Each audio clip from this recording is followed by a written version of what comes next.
All right, hello everybody. We are going to start Unit 5, that's the nervous system.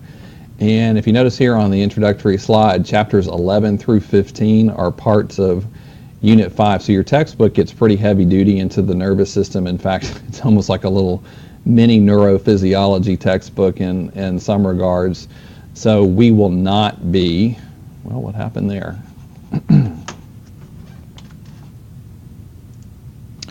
So we will not be covering, by any stretch of the imagination, everything in chapters 11 through 15. I will be covering some selected topics as we go through there.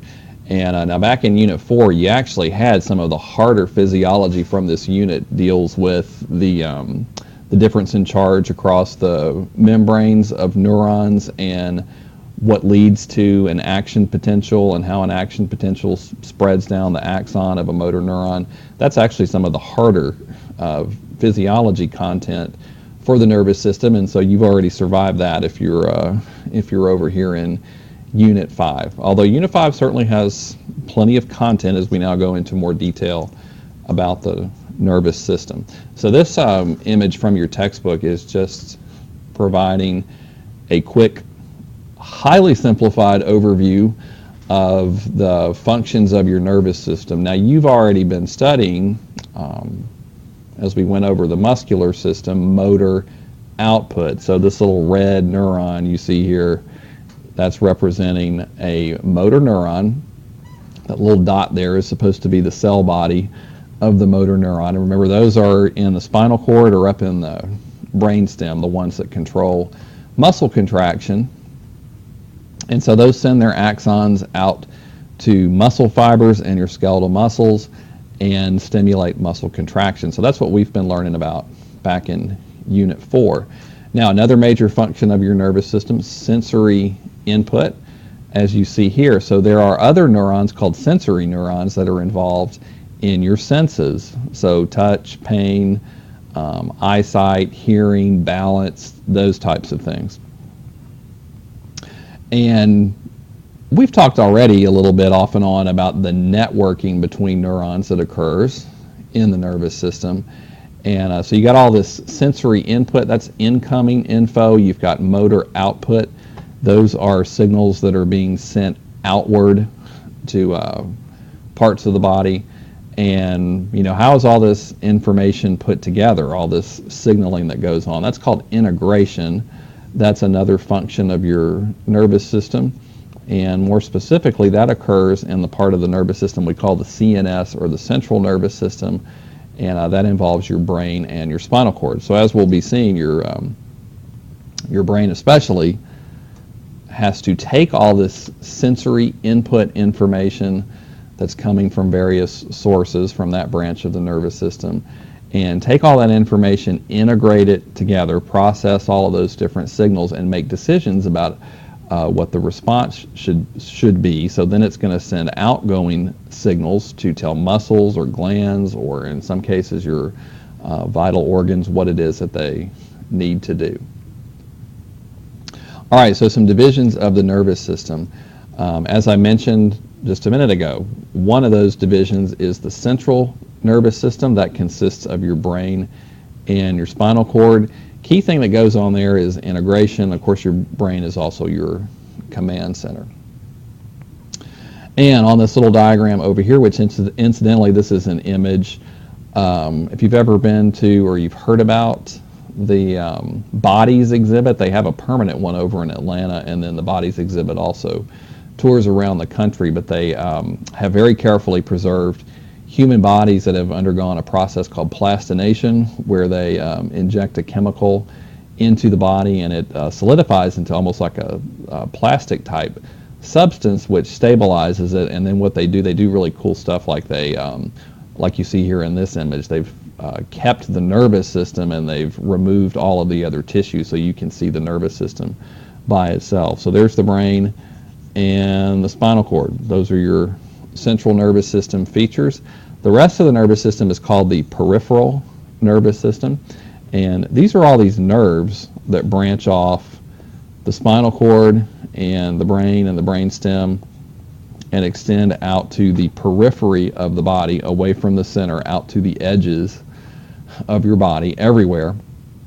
That's called the PNS, or the peripheral nervous system. So remember back in Unit 1 when you had to learn to distinguish between spinal and cranial nerves that branch off of the brain and the spinal cord. So your spinal and your cranial nerves are parts of your PNS, or peripheral nervous system. They carry messages to and from the central nervous system. So you're going to have incoming and outgoing information. So those are the structural divisions of the your nervous system overall. Now your peripheral nervous system, the PNS, has two functional divisions. As I just mentioned a couple of times, one of the roles of the nervous system is to have incoming information, incoming messages from the skeletal muscles, from the skin, from joints, from internal organs. And so that branch is called the sensory, or the afferent division. Afferent means incoming.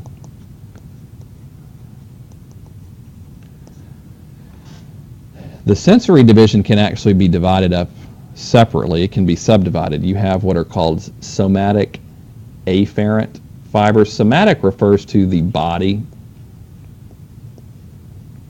And more specifically here, it's referring to the skin, skeletal muscles, and the joints. Visceral afferent fibers carry impulses from your visceral organs. Remember, viscera refers to internal organs. So the heart, the intestinal tract, the stomach, the lungs, etc. There are nerve fibers that generate action potentials, nerve impulses, from those organs and send them back to the central nervous system for integration and processing. So when we see this term in this unit, when we're talking about fibers here, you know, in Unit 4, when we heard the word fibers, we were thinking about muscle cells. And so here, fibers are really referring more to axons. Those can also be called nerve fibers as well. All right, so that's the sensory division. Then you have the motor division. This is also called the efferent. Efferent means outgoing impulses. Impulses, when we see impulses here, that's referring to action potentials.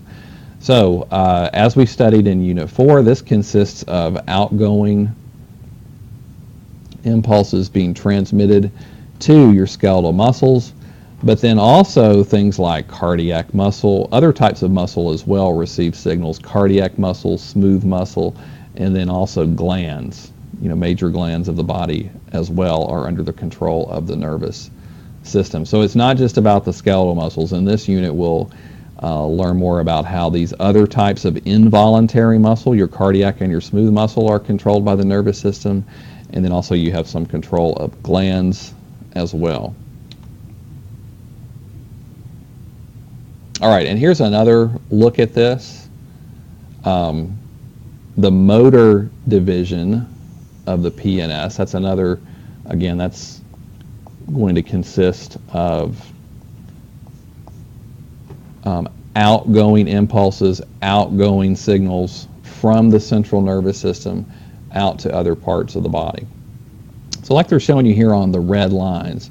So the central nervous system, the brain, usually makes these decisions about, hey, skeletal muscles have to be stimulated, or maybe the smooth muscle tissue in the wall of an organ needs to be stimulated to contract, or the heart needs to beat faster, or the heart needs to beat slower. Those types of things are those decisions are made within the central nervous system. Those outgoing impulses, of course, pass through the PNS, the peripheral nervous system, through all those nerves that extend to all parts of the body. And so your outgoing division, again, is called the motor division. Your motor division, notice, can be divided up into the autonomic nervous system and the somatic nervous system. And somatic here is referring to just what you learned about in Unit 4, conscious control of, not Chapter 4, Unit 4. That voluntary control of skeletal muscles. You can control those muscles consciously. Now, you're not always controlling them consciously, but you can control them consciously. So that's the somatic, voluntary branch of the peripheral nervous system over here on the motor division. All right, and then what about over here? All right, so motor, again, refers to the outgoing signals out to the periphery of the body or out to the internal organs. And you also have your autonomic nervous system. This is involuntary, as we see over here. And this consists of nerve fibers. So you've got axons of neurons that are extending out to major organs. This branch of your nervous system controls the other types of muscles, smooth muscle, cardiac muscle, so that's only going to be found in the heart. But smooth muscle is present in the walls of hollow organs, so things like the wall of the bladder, the wall of the stomach, the wall of the intestinal tract.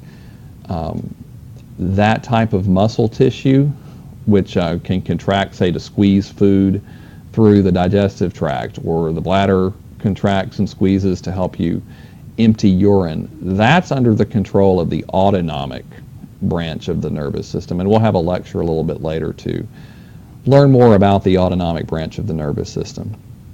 The autonomic nervous system, or ANS, that's a abbreviation for it, it's divided up into two subdivisions. There's a sympathetic branch and a parasympathetic branch.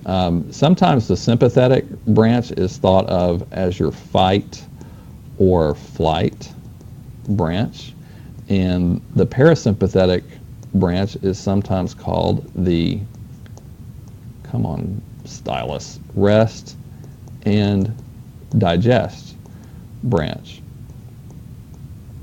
And that's because the fight or flight branch of the nervous system, impulses that travel through nerve fibers within that branch of the nervous system tend to ramp things up.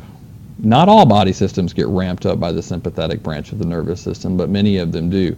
And it gets activated when you're stressed out, or if you're in a danger type situation. You know what happens. You start breathing harder, your heart starts beating faster, you start sweating, things like that. And those are triggered by the sympathetic branch of the ANS, or autonomic nervous system. The parasympathetic branch, on the other hand, tends to dial things back down, returns the body to a non-stressed, resting type state. So it will help do things like return your heart and breathing rate to normal.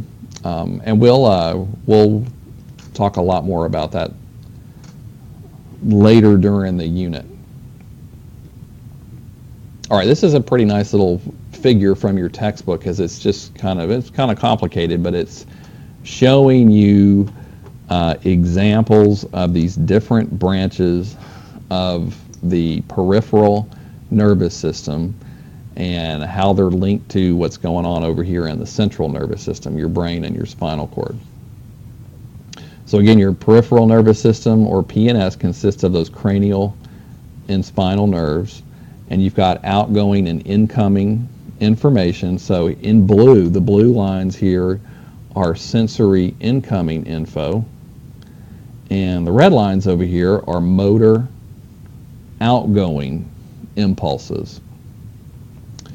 And so they're showing you some examples over here. The incoming info, somatic sensory fibers are axons of nerves that extend from places like the skin toward the spinal cord and the brain. Those are going to be called somatic sensory fibers. Visceral sensory fibers are axons of neurons that are transmitting incoming information from vital organs, big major organs like the stomach, intestinal tract, etc. So that's incoming info. Efferent outgoing info here in red. So you have motor fibers of the somatic nervous system that extend to your skeletal muscles. But then you have these fibers of your autonomic nervous system, which is under involuntary control. And some of those are classified as sympathetic, so they're going to extend to, they control smooth and cardiac muscle. Sympathetic tends to ramp things up, prepares the body for stressful situations. Parasympathetic branch also extends to cardiac and smooth muscle throughout the body, and it tends to dial things back down, returns the body back to a resting type state, like you see there with the this parasympathetic fiber that's extending to the wall of the bladder. So the heart, so we said a few minutes ago, the sympathetic branch of the autonomic nervous system is going to make your heart beat faster, and hopefully with talking about this over and over again, you can figure out why your heart needs to beat faster if you're under a period of stress. Because what's the heart doing? It's pumping blood. What is the blood bringing to your cells that they need so much? Hopefully you're thinking glucose, oxygen gas, things like that. When you're under stress, you got to do more cellular respiration for energy, so your heart's going to beat faster because of that. Not all body systems, though, are ramped up by the sympathetic branch of the autonomic nervous system. The urinary system, it's actually the opposite. So the sympathetic branch of the nervous system dials the urinary system down. The parasympathetic branch dials it back up. So the idea there, if you're under stress, dialing down the urinary system, you probably don't want to have to stop and urinate if you're being chased by a monster. Also, if kidney function gets dialed down when you're under a period of stress, that will help you hopefully conserve some body fluids as well for those types of situations. All right, so that was just a little quick overview of the different divisions of the nervous system that we'll be talking about here in this unit. The next lecture, we're going to talk about neurons, and yes, we've already discussed neurons back during Unit 4, but we're going to talk about some different kinds of neurons here for the second lecture in Unit 5.